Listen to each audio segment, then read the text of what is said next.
Hi, it's Mark. I'm here with Bernie Pawlik, Pawlik Automotive in Vancouver, BC, Canada. Vancouver's best auto service experience. We're talking cars. Bernie, how you doing? Doing well today. Today's guest is a 2021 Tesla Model 3. What was happening with this space vehicle? So this vehicle, the owner came to us. He had a creaking noise in his front suspension, and we had a look at it, diagnosed it, found that the upper ball joint was making some noise. It was like when you move the wheel around and when you hit bumps. An issue that's not just a Tesla issue, that it happens on all vehicles.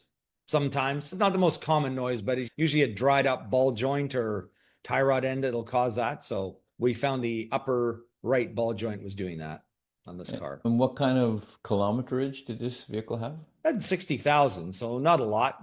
5 years old, 60,000 Ks. Probably a little sooner than you'd expect it to happen. But EVs do have a lot of weight issues with suspension components because there's a lot of weight on the parts, more so than a generally internal combustion engine because of the weight of the battery. So tires and suspension components do wear more generally on EVs than they do on internal combustion engine cars. Here's our vehicle, Model 3. Yeah, nice shiny blue model. And let's jump right to the culprit here. Yeah. So this is a picture on the left. That is the upper ball joint, which is attached to the upper control arm. It's all one piece assembly. So that's the piece. We replaced that whole unit there. I think you have a wider view of this piece. I didn't get the back piece, but it's like a wishbone shaped control arm. It's attached at the front and the rear. And what's involved in replacing is you actually have to lower the strut tower down from the vehicle because the rear bolt, you can't get it out of the control arm without lowering the strut tower because it interferes with the body of the vehicle. It's a little bit of a job to do. Line here. That's the wire to the ABS brake sensor in the front right wheel. I did have a couple comments about this, which we can go over now. There's a lot of talk about the build quality of Teslas. They're a great car to drive, and the screen and the electronics is state of the art for sure. But there's a lot of strange build quality, I find. And if you look at these lines, they're attached with a zap strap, which is the kind of thing that we would do in an emergency when something's broken and we couldn't get the proper clip. But the clips that Tesla uses are a clip with a zap strap. It works fine, but it just looks a little less than other auto manufacturer quality. Let's put it that way. Yeah, plastic is not known for being super durable. No, exactly. But a Under, lot of the under clips they stress. use are plastic, but it's just something that just caught my eye going, that's kind of interesting. So this whole assembly is moving up and down.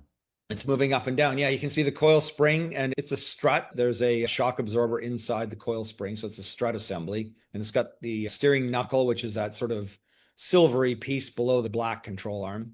So we're going to go to the upper side of this thing now. So this is the top side. So in order to remove it, there's 4 bolts that hold that strut tower in place. And this is all underneath. If you were to open the front trunk or the hood on a internal combustion engine vehicle, you would basically see a bunch of black plastic in there and a storage area. And we have to remove all those pieces, plastic, and then we can get at this and we can take the strut tower out.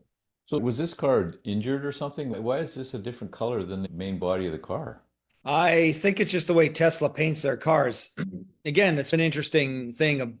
If you look at any other car, if it's a blue car, the whole car is blue, no matter where you look on the car. Because I believe most manufacturers, I think they dip the whole car in paint.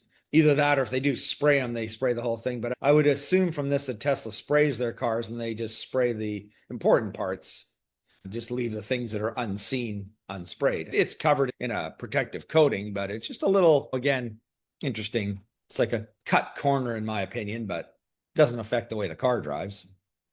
So after repair, how was the steering? Great. Steered great. No creaks and no noises. So all good. So brakes and suspension are really the main maintenance items on EVs ultimately. Brakes actually do last a long time because you've got regenerative braking. So they're not used that much. But one thing with brakes is you do need to get them serviced regularly because they're not used very much. Things can get sticky. Corrosion comes in. And if you're just driving in Arizona all the time, it's probably not so much of a deal. But when anywhere where there's rain, salt, snow, anything like that, there's corrosion that's bound to build up in the brake. Things will rust and corrode. So it's good to every probably 3 years, 2, 3 years to remove the brake pads, have them cleaned and make sure all the backing plates are good and the sliding pins and everything are all in good shape so the brakes move properly. And then they'll last a very long time. Otherwise, they'll prematurely stick and then they'll fail and wear out. And how about batteries? You guys service quite a few different makes and models of EVs. What about batteries? You basically, I think you just charge them and Hope for the best. yeah, charge them and hope for the best. Yeah, that's what I was going to say. Charge them and hope for the best and hope that they're built well. And most of the time they are. A lot of them do last a long time. 12-volt batteries do fail on a lot of models of EVs and they need to be replaced. But again, they're not outrageously expensive and not much more than they would be on a regular gasoline or diesel powered vehicle. So if you're looking for service for your EV in Vancouver, BC, Canada, the people to see are Pawlik Automotive. They're experts. They've been trained. They have all the equipment to be able to do all kinds of repairs on your EV, and they have the expertise to be able to do it the first time.